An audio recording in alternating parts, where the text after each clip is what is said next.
Hi friends ఈరోజు మన video వచ్చేసి పెసరపప్పుతో దోసకాయ పప్పు అనమాట. మనమైతే విలేజ్ స్టైల్లో ప్రిపేర్ చేస్తున్నాం ఫ్రెండ్స్. సింపుల్ అంటే సింపుల్ మెథడ్తో మనం ప్రిపేర్ చేస్తున్నాము. సో హాయ్ ఫ్రెండ్స్, నా పేరు Aruna. Welcome to our YouTube channel. Friends, ఇక్కడైతే నేను స్టవ్ పైన ఒక ప్యాన్ పెట్టానండి. ఇందులో మీరు ఎంత పప్పు అయితే ప్రిపేర్ చేద్దాం అనుకుంటారో అంత పప్పు అయితే వేసేయండి. సో మనం పెసరపప్పు అనేది ఎప్పుడైనా సరే మిగతా పప్పుల్లో కాకుండా దీన్ని అయితే డ్రై రోస్ట్ చేయాలన్నమాట. లేకపోతే మనకి అది పచ్చి స్మెల్ లాగా వస్తుందన్నమాట. పప్పు బాగుండదు, అలా ఆ స్మెల్ వస్తూ ఉంటుంది, పచ్చి స్మెల్. సో మనం కందిపప్పు కానీ వేరే పప్పులు అయితే ఫ్రై చేయము, కానీ ఇది మాత్రం ఖచ్చితంగా ఫ్రై చేయాలన్నమాట. సో ఫ్రై చేసి ఒక 2-3 సార్లు అయితే కడిగేసేయండి. కడిగేసిన తర్వాత మీరు నానబెట్టవచ్చు కూడా, ఒక 1/2 అవర్ కావాలంటే. లేదు అనుకుంటే నేనైతే డైరెక్ట్గా ఇప్పుడైతే పెట్టేశాను. ఒక 2-3 పచ్చిమిరపకాయలు కూడా యాడ్ చేశాను. మీరు కుక్కర్లో కనుక పెడితే ఫ్రెండ్స్ ఒక 3 విజిల్స్ వచ్చే వరకు అయితే పెట్టండి. తొందరగా ఉడికిపోతుంది మనకి పెసరపప్పు అనేది. కందిపప్పులాగా కాదు అనమాట.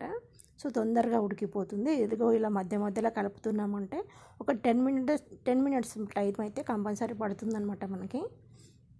సో ఒక 2 నిమిషాల తర్వాత, అంటే అది కొద్దిగా ఉడికిన తర్వాత 2-3 నిమిషాల తర్వాత ఒక 1/2 టీ స్పూన్ పసుపు, కొంచెం అల్లం వెల్లుల్లి పేస్ట్ అయితే ఒక 1/2 టీ స్పూన్ అయితే నేను యాడ్ చేశాను. సో ఇది ఉడికింది ఫ్రెండ్స్, దాదాపుగా ఒక 10 మినిట్స్ అవుతుంది. సో ఇక్కడ వచ్చేసి నేను దోసకాయలు యాడ్ చేస్తున్నాను అనమాట. ఒకటే దోసకాయ వేసాను నేను, ఎందుకంటే పప్పు క్వాంటిటీ మనకు కొంచెమే ఉంది కదా, ఒక దోసకాయ అయితే సరిపోతుంది. ఒక పెద్ద టమాటా అయితే కట్ చేసేసాను నేను. చిన్న టమాటాస్ ఉంటే 2 యాడ్ చేసుకోండి. ఇంకా అయితే మనము ఉప్పు కానీ కారం కానీ వేయలేదు ఫ్రెండ్స్, వీటిని ఉడికించిన తర్వాత వేస్తాను కారం. సో ఇక్కడైతే నేను టేస్ట్కి సరిపడినంత కల్లుప్పు అయితే యాడ్ చేశాను ఫ్రెండ్స్. రాళ్ళుప్పు వేసాను, మీరు సన్న ఉప్పు కూడా వేసుకోవచ్చు. సో ఇది ఉడికిన తర్వాత, కొంచెం ఉడికిన తర్వాత మనం అయితే కారం యాడ్ చేద్దాం ఫ్రెండ్స్. చూసారు కదా, ఈజీగా ప్రిపేర్ చేసుకోవచ్చు మనము. సో ఇక్కడైతే నేను 1 టీ స్పూన్ అయితే కారం వేసాను. ఇక్కడ మనం పచ్చిమిరపకాయలు కూడా యాడ్ చేసాం కదా మనం స్టార్టింగ్లో. సో అందుకని కారం మాత్రం 1 టీ స్పూన్ యాడ్ చేశాను. ఒకవేళ పచ్చిమిరపకాయలు స్కిప్ చేసినా కానీ కారం ఎక్కువ అనుకుంటే స్కిప్ చేసేయచ్చు అనమాట మీరు పచ్చిమిర్చి. సో కారం మాత్రం తక్కువగానే ఉంటే ఈ పప్పులో బాగుంటుంది అనమాట. ఇది రైస్లోకి కానీ, చపాతీలోకి కానీ, జొన్న రొట్టెలకి కానీ చాలా బాగుంటుంది అనమాట. సో ఇక్కడ వచ్చేసి అయితే నేను కరివేపాకు యాడ్ చేశాను. దీన్ని కొంచెం ఉడకనిద్దాము. కొంతమంది ఏంటంటే ఇప్పుడు సమ్మర్ వస్తుంది కదా, కొంచెం చింతపండు కూడా యాడ్ చేస్తారు ఫ్రెండ్స్. మీరు కావాలంటే అక్కడ యాడ్ చేసుకోవచ్చు. ఒక చిన్న నిమ్మకాయ సైజులో ఉన్న చింతపండు కూడా యాడ్ చేసుకోవచ్చు అనమాట, సమ్మర్లో పాడవకుండా ఉండడానికి. ఎందుకంటే అది పెసరపప్పు కదా, సో తొందరగా పాడవుతుంది అనమాట సమ్మర్లో. కావాలనుకుంటే మనం దోసకాయలు వేసిన దగ్గర ఒక చిన్న నిమ్మకాయ సైజులో కూడా చింతపండు యాడ్ చేసుకోవచ్చు అనమాట. సో ఇక్కడైతే మనకి పప్పు ప్రిపేర్ అయిపోయింది ఫ్రెండ్స్. అది పక్కన పెట్టేసి నేను ఇక్కడ ప్యాన్ పెట్టి 2 టీ స్పూన్స్ అయితే ఆయిల్ యాడ్ చేశాను. తర్వాత వెల్లుల్లి రబ్బలు అనమాట కొన్ని, ఒక 2 ఎండుమిరపకాయలు.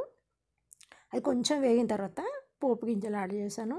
పోపు గింజలు ముందే యాడ్ చేసామంటే మనమే మాడిపోతుంది అనమాట. అందులో వచ్చేసి జీలకర్ర, ఆవాలు, కొద్దిగా మినపప్పు, కొంచెం శనగపప్పు, ఎండుమిరపకాయ గింజలు ఉంటాయి కదండి, అవి వేసి పోపు గింజలు ప్రిపేర్ చేసామన్నమాట మనం.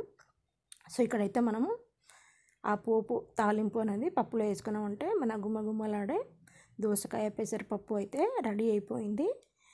చాలా అంటే చాలా బాగుంటుంది ఫ్రెండ్స్. ఇది మీరు చిన్నపిల్లలకు కూడా పెట్టవచ్చు అనమాట, కారం తగ్గించేసి, అంత బాగుంటుంది.